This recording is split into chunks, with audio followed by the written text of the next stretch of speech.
Kementerian Keuangan memastikan utang pemerintah Indonesia masih terkendali dan relatif lebih aman dibandingkan beberapa negara lain.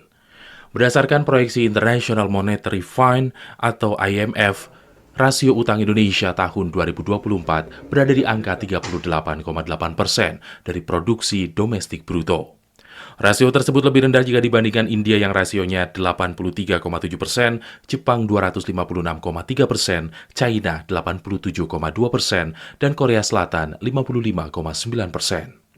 Dalam paparannya secara daring saat media gathering Kemenq di Cianjur pada Selasa 26 September, Direktur Strategi dan Portofolio Pembiayaan Direktorat Jenderal Pengelolaan Pembiayaan dan Resiko Kemenq, Riko Amir menegaskan hal penting dalam pembahasan utang pemerintah tidak hanya tentang pertambahan jumlah utang, tapi juga perlu dilihat rasionya terhadap PDB.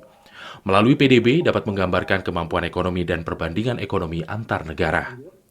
Pemerintah Indonesia terus berupaya mengurangi rasio utang sebagai bagian dari konsolidasi fiskal melalui kebijakan pembiayaan utang 2024 yang mengedepankan efisiensi biaya utang, optimalisasi portofolio, dan pengembangan pasar keuangan.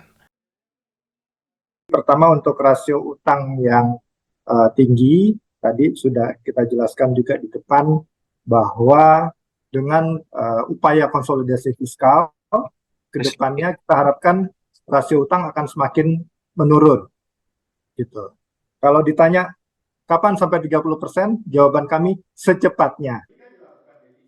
Di luar proyeksi IMF berdasarkan data Kemenq, utang Indonesia per Agustus 2023 berjumlah 7.870,35 triliun rupiah, atau setara 37,84% dari PDB Indonesia.